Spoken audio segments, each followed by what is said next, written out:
তারা যদি আমাদের সহায়তা চায় যে আপনারা মধ্যস্থতা করুন, তাহলে হয়তো আমরা যাবো, কিন্তু তার আগে আমরা আগ বাড়িয়ে এটা কিছু করতে চাই না।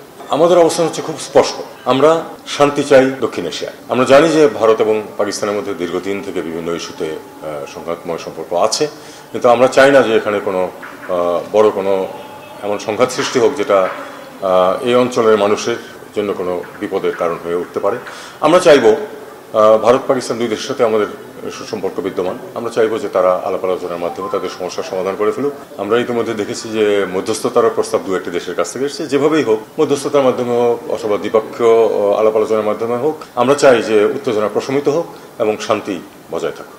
আমি মনে করি না যে এই মুহূর্তে আমাদের মধ্যস্থতার কোনো ভূমিকা নেওয়ার চেষ্টা করা উচিত। আমরা চাইবো যে তারা নিজেরাই সমস্যা করে ফেলুক।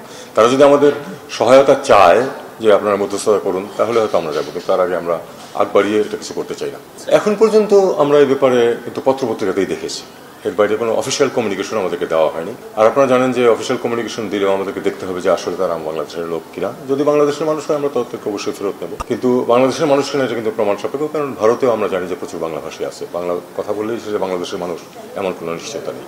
যদি সুনির্দিষ্ট অভিযোগ কোনোখানে পাই আমরা, তাহলে আমরা সে ব্যাপারে ব্যবস্থা গ্রহণ করতে পারি। এখানে একটা জিনিস বুঝতে হবে যে বৈধ ভিসা নিয়ে যারা যান তারা ওখানে সফর করে ফেরত চলে আসবেন, কিন্তু যদি তাদের কেউ কোনো আইন ভঙ্গ করে থাকেন সেটার জন্য তো দেশ ব্যবস্থা নিতেই পারে, সেটা হলো অন্য কথা।